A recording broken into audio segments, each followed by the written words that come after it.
dan di dalam nama anaknya Tuhan Yesus Kristus, dan di dalam nama Roh Kudus Balik langit dan bumi. Amin. Marilah kita sama-sama mengucapkan doa. Ya Tuhan Allah, berkatilah kami dan sinarkanlah wajah-Mu bagi kami yang bersekutu di tempat ini. Amin.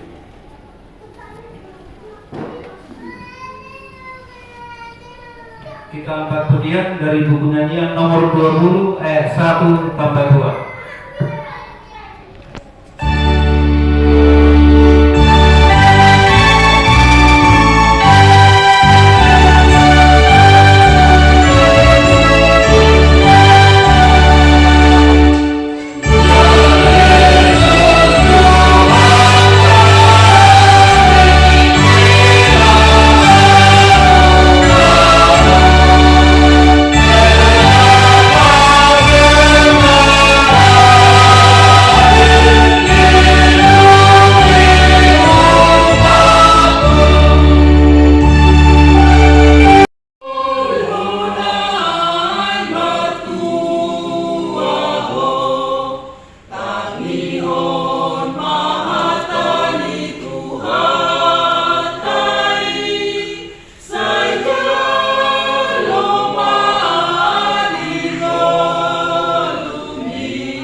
Asal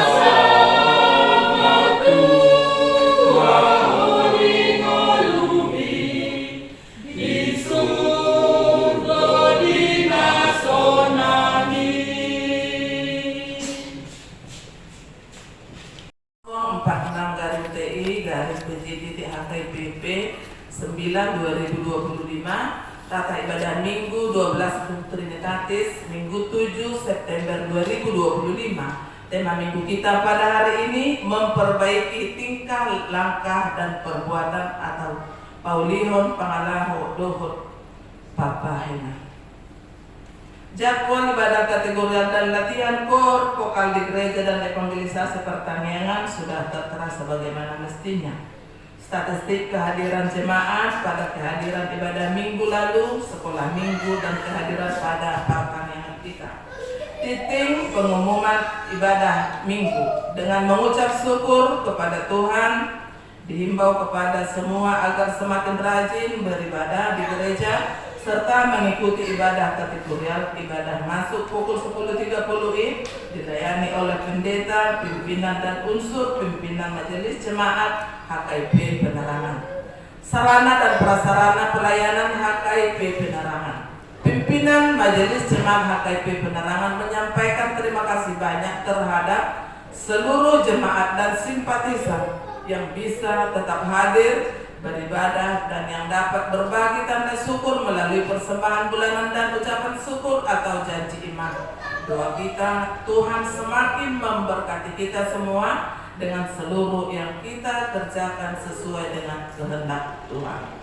Tempat ibadah sebagaimana yang sudah kita ketahui telah diwartakan setiap minggu. Kita masih tetap beribadah di tempat ini menunggu proses pendirian gereja kita HKIP Penerangan terrealisasi. Mari kita sama-sama berusaha agar rencana kita bisa terwujud dan pertolongan tangan Tuhan. Realisasi keputusan rapat tanggal 16 Februari 2025 untuk merealisasikan keputusan rapat Majelis Jemaat tanggal 16 Februari 2025. Mulai bulan Maret kita sudah mulai kumpulkan kewajiban minimal Rp100.000 per kakak khusus untuk biaya pembelian tanah lokasi berdirinya gereja HKIP Penerangan Jambi. Ibadah keluarga Manang Pertanian sesuai yang sudah dimohonkan di WA Group HKIP Penerangan. Keluarga yang bersedia untuk tempat pertanian ibadah, maka Rabu 10 September 2025 kita ibadah di rumah masing-masing. Ibadah minggu di Minggu 14 September 2025 kita laksanakan ibadah menggunakan bahasa Batak. Untuk renungan Alkitab di dalam satu mingguan sebagai panduan buat kita semua dari tanggal 8 September 2025 sampai 13 September 2025 telah dicantumkan sebagaimana berikut. Di laporan keuangan tertulis di Mazmur 65 ayat 2, bagimulah puji-pujian di Sion ya Allah, dan kepadamulah orang membayar raja. Keuangan kita yang masuk dalam satu minggu sudah tertera di situ semuanya, dari persembahan minggu, sekolah minggu, persembahan pertanian dan ucapan syukur sudah dicantumkan.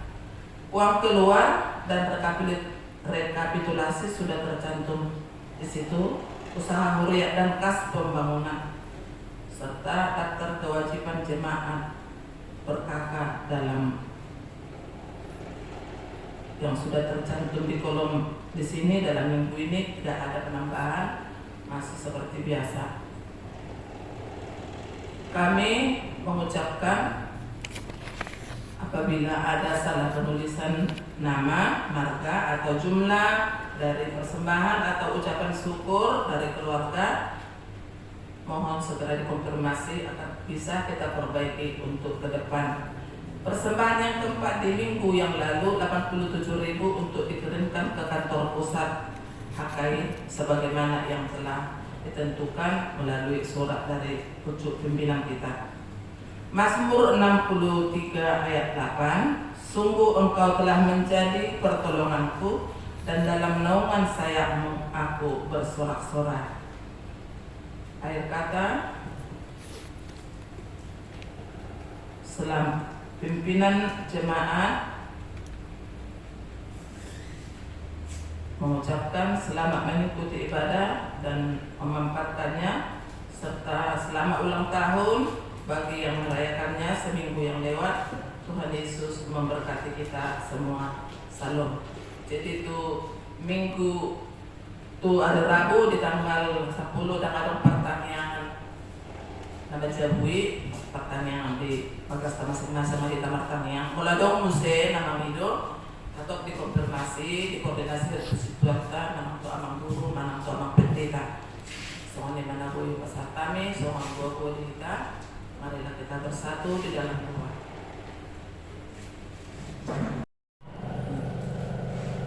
Asma kita salam rukna. Bapak Ibu dan saudara-saudara yang terkasih di dalam nama Tuhan Yesus Kristus, mari kita sama-sama membuka Alkitab kita, firman Tuhan pada minggu ke-12 setelah Trinitatis, tertulis di dalam buku kitab Yeremia pasal yang ke-18 ayat yang pertama sampai dengan ayat yang ke-11. Yeremia pasal 18 ayat pertama sampai dengan ayat yang ke-11. Mari kita membacanya secara responsoria. Kami mulai dari ayat yang pertama. Demikian firman Tuhan. Pelajaran dari pekerjaan tukang periuk. Firman yang datang dari Tuhan kepada Yeremia bunyinya,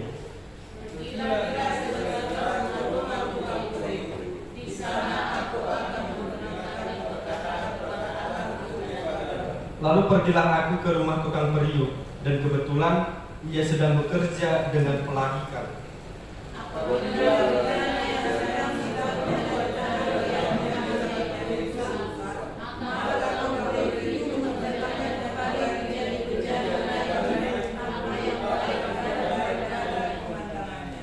Kemudian datanglah firman Tuhan kepadaku, bunyinya,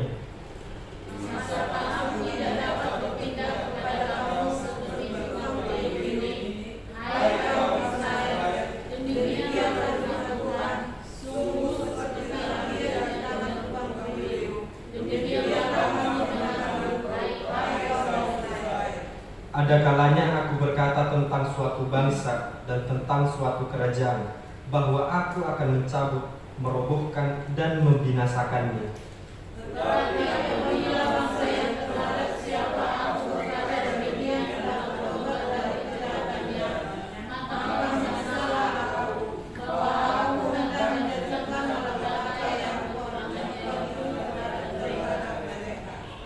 Ada kalanya aku berkata tentang suatu bangsa dan tentang suatu kerajaan, bahwa aku akan membangun dan menanam mereka.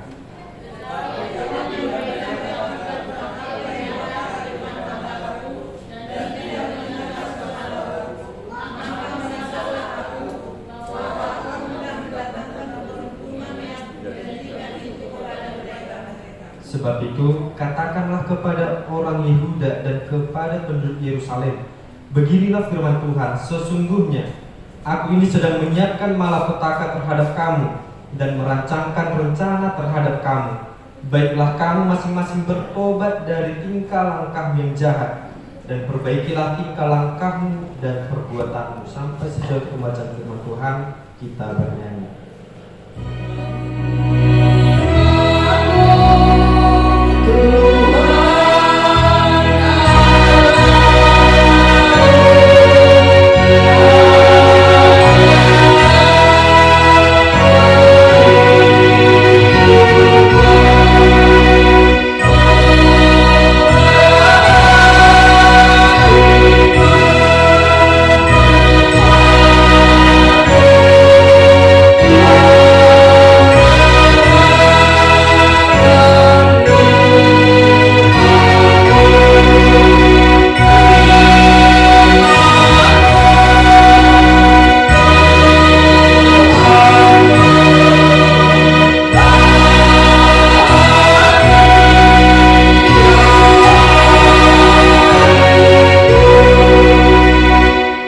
Selamat hari Minggu.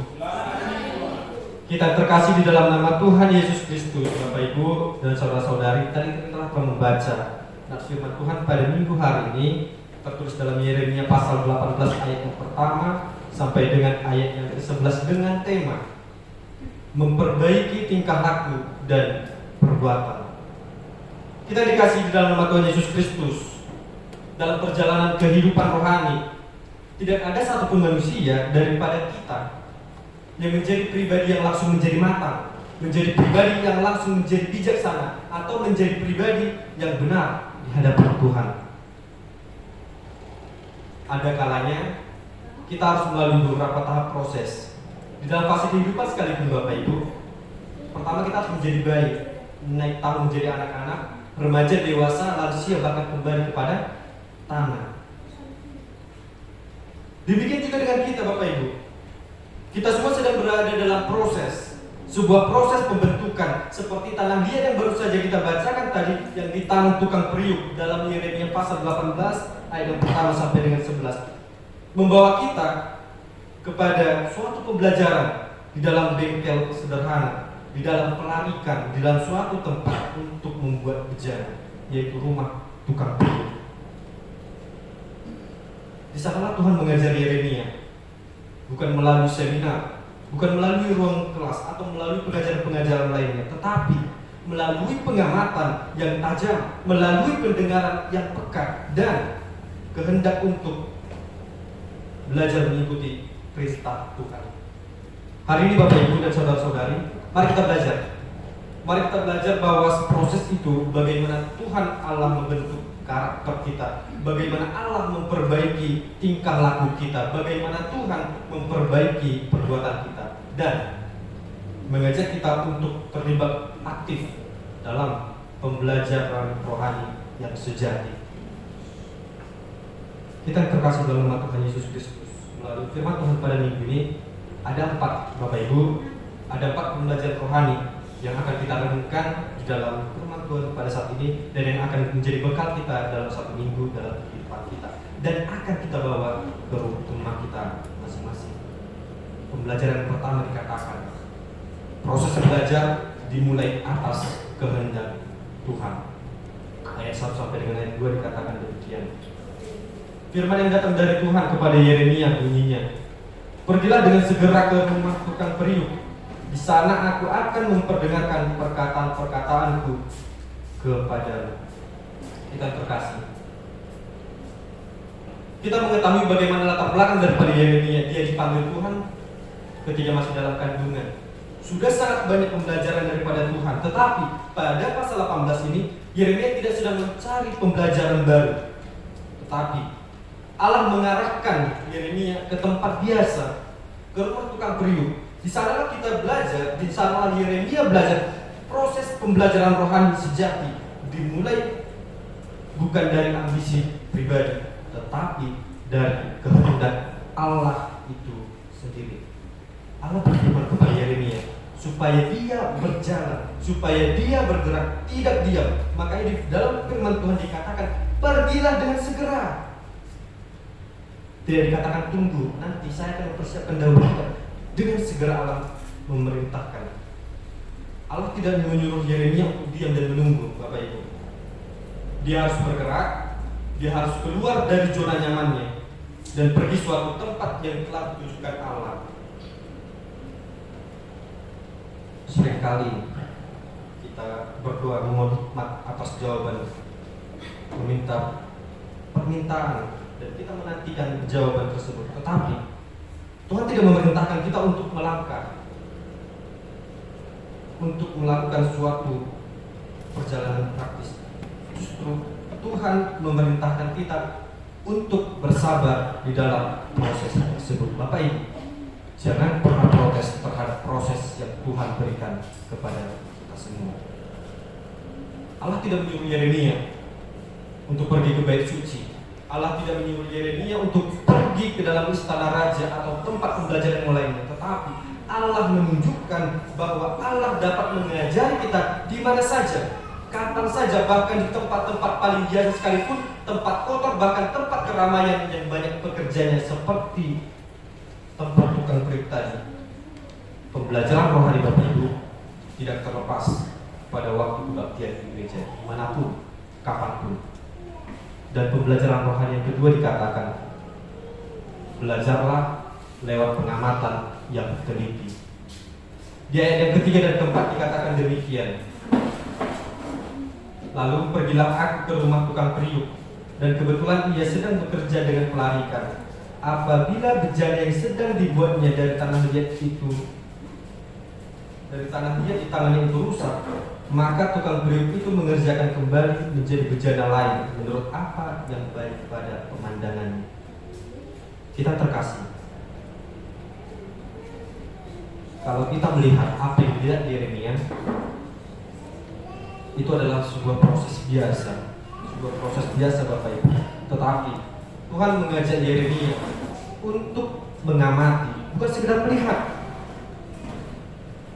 Yeremia melihat tanah liat yang rusak lalu dibentuk kembali.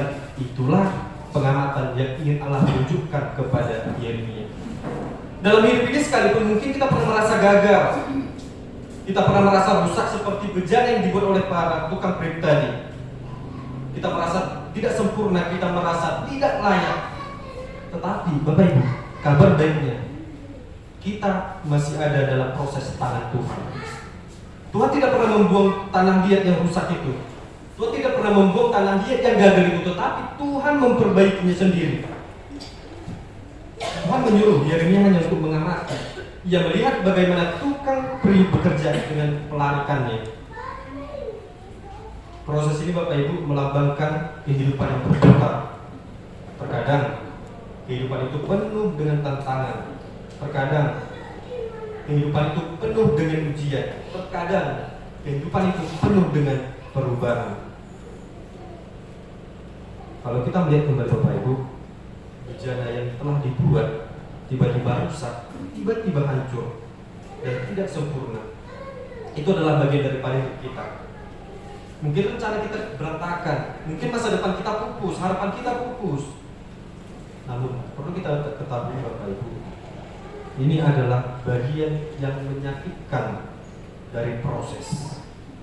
Kalau kita melihat otoritas tukang periuk itu, kalau kita melihat di dalam ayat yang ke-4b dikatakan demikian, maka dibuatnya pula dari tanah liat itu bejana lain menurut apa yang baik di matanya sebagai tukang periuk.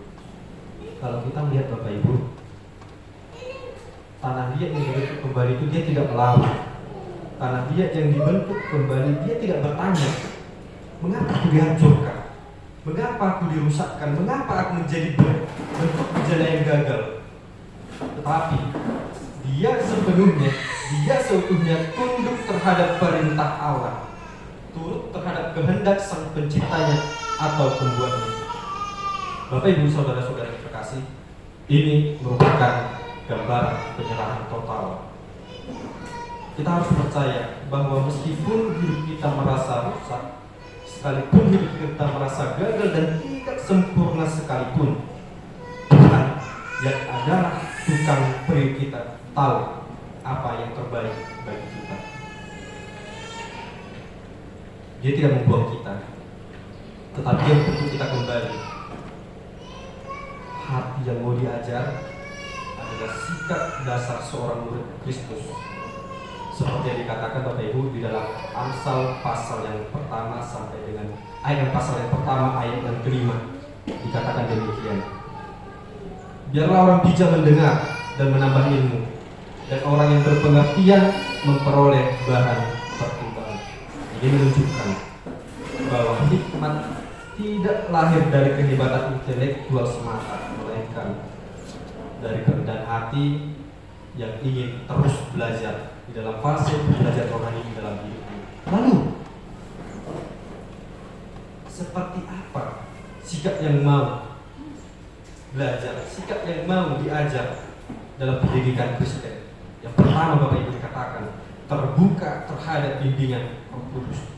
Jangan keraskan hatimu. Yang kedua, mau mengoreksi diri dan bertobat.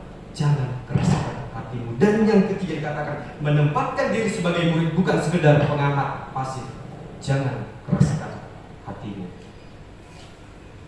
Kita melihat Bapak Ibu melalui kisah Yeremia dari pengamatan menuju pemahaman.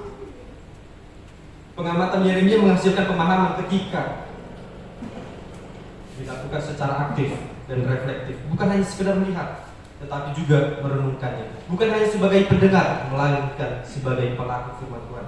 seperti yang Yeremia lakukan, seperti yang Yeremia mengamati si tukang periuk. Dan yang kedua, pengamatan yang menghasilkan pemahaman ketika dilandasi oleh kerinduan untuk mengenal firman Tuhan, untuk mengenal Tuhan lebih dalam, bukan hanya sekedar memahami informasi, bukan hanya sekedar mengetahui bagaimana landasan itu sendiri, dan pemahaman yang menghasilkan pengamatan menghasilkan pemahaman yang terakhir Bapak Ibu, yaitu disertai doa dan perenungan firman Tuhan. Karena pemahaman sejati itu datang dari terang ilahi. Boleh nanti kita baca di dalam Mazmur pasal 119 ayat 105. Kita terkasih dalam Tuhan Yesus Kristus, pembelajaran ketiga dikatakan demikian. Tuhan memberikan penjelasan agar Yeremia naik kelas. Tuhan memberikan penjelasan agar kita naik kelas. Di ayat 5 sampai dengan ayat 6a dikatakan demikian. Kemudian datanglah firman Tuhan kepadaku bunyinya, masakan aku tidak dapat bertindak kepada kamu seperti tukang periuk ini, hai kaum Israel? Kita yang terkasih, penjelasan ini bukan sekedar berasal dari tukang periuk, tetapi dari Tuhan. Mengapa demikian? Ketika penjelasan itu hanya berasal dari tukang periuk, Yeremia hanya akan memahami bagaimana cara membuat periuk. Yeremia akan mengetahui bagaimana cara membentuk bejana dari tanah liat. Tetapi pelajaran ini berasal daripada Tuhan. Yeremia akan mengetahui, Yeremia akan belajar sesuatu yang lebih tinggi, yaitu hikmat ilahi untuk melakukan tugas kenabiannya.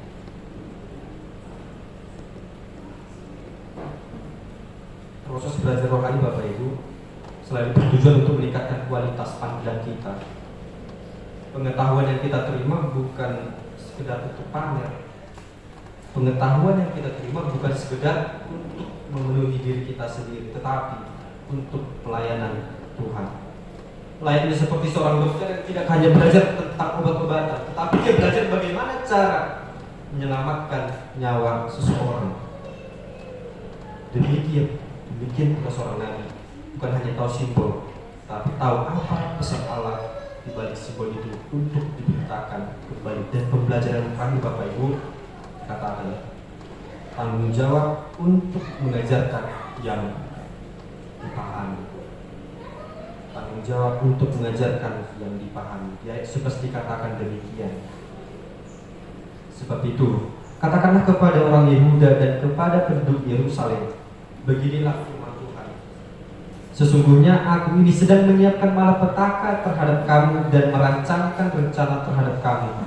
Baiklah kamu masing-masing bertobat dari tingkah langkahmu yang jahat, dan perbaikilah tingkah langkahmu dan perbuatanmu. Kita terkasih dalam Tuhan Yesus Kristus, setelah kita membaca firman Tuhan, setelah kita mendengarkan penjelasan tentang firman Tuhan, setelah Yeremia mengamati sekalipun, dia tidak hanya diam, dia mengajar, karena dia mengetahui itulah puncak dari proses suatu belajar rohani. Demikian juga dengan kita telah mengetahui bagaimana tentang firman Tuhan, bagaimana tentang sebagian dari isi firman Tuhan. Bukankah selainnya kita harus mengajarkan kembali apa yang kita ketahui? Karena itu adalah puncak daripada firman Tuhan itu sendiri Bapak Ibu. Lalu yang menjadi pertanyaan besar bagi kita, siapkah kita dibentuk kembali lainnya seperti tanah liat? Kita terkasih dalam Tuhan Yesus Kristus. Kalau di minggu yang lalu kita pernah mendengarkan firman Tuhan bahwasanya hidup manusia seperti rumput dan bunga, sekalipun dia akan tumbuh, dia akan layu. Tetapi pada minggu ini kita diajarkan bahwa hidup manusia itu seperti tanah liat. Tanah liat di tangan Allah. Barangkali di bagian hidup kita ada yang rusak, barangkali di bagian hidup kita ada yang gagal, barangkali di bagian hidup kita tidak sempurna, tetapi Allah itu tidak menyerah. Ketika Allah tidak menyerah, lantas apa alasan kita untuk menyerah? Allah terus bekerja, Allah terus untuk membentuk, Allah terus memperbaiki asal kita mau belajar, mau berjalan, mau melihat dan mendengarkan pesan daripada Allah. Tuhan tidak pernah bosan membentuk bejana yang rusak, tapi Dia senantiasa membentuknya menjadi lebih indah. Tapi itu membutuhkan tanggapan daripada kita. Perbaiki tingkah laku dan perbuatan. Oleh karena itu Bapak Ibu yang terkasih dalam nama Tuhan Yesus Kristus, Mari kita belajar seperti Yeremia yang mau belajar atas kehendak Tuhan, yang mau belajar dengan mengamati secara teliti, yang mau belajar mendapatkan penjelasan dari Tuhan, bukan dari dunia, yang mau belajar untuk mengajarkan kembali sebagai bentuk tanggung jawab iman. Kiranya kelak kita menjadi Yeremia kecil yang senantiasa belajar atas kehendak Tuhan, yang senantiasa belajar dengan mengamati secara teliti apa yang terjadi dalam hidup kita, yang senantiasa mendapatkan penjelasan dari Tuhan bukan dari dunia, dan senantiasa mengajarkan kembali sebagai bentuk tanggung jawab. Kiranya kita menjadi bejana-bejana yang indah, layak dipakai oleh Sang Tukang Priuk yang agung, yaitu Yesus Kristus Tuhan kita, untuk memuliakan namanya. Amin. Mari kita bernyanyi.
Kami memuji besar Tuhan dalam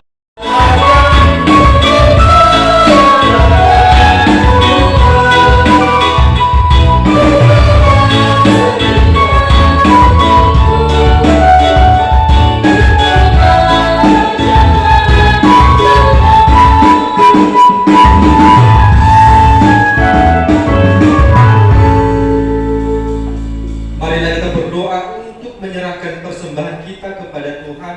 Kita berdoa.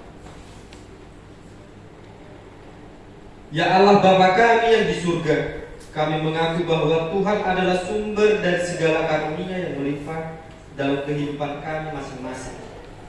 Sebahagian daripada karunia itu kami serahkan kembali sebagai persembahan kepada Tuhan. Terimalah dan berkatilah persembahan umat-Mu ini, agar dapat kami pergunakan untuk pekerjaan dan pelayanan kerajaan Tuhan di dunia ini. Bukalah hati kami untuk mengenal betapa banyak berkat dan karunia yang kami peroleh dari Tuhan, supaya kami senantiasa bersyukur kepada-Mu di dalam nama Tuhan Yesus Kristus Tuhan kami. Amin. Mari kita sama-sama mengucapkan doa Bapa kami. Bapa kami yang di surga, Dikuduskanlah nama-Mu, datanglah kerajaan-Mu, jadilah kehendak-Mu di bumi seperti di surga.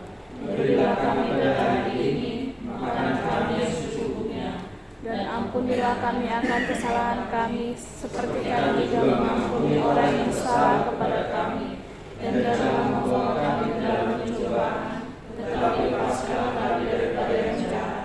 Karena Engkau yang punya kerajaan dan kuasa dan kemuliaan sampai selama-lamanya. Amin. Pulanglah dengan sejahtera dan terimalah berkat Tuhan. Tuhan memberkati engkau dan melindungi engkau. Tuhan menyinari engkau dengan wajah-Nya dan memberi engkau kasih karunia. Tuhan menghadapkan wajah-Nya kepadamu dan memberi engkau damai sejahtera. Amin.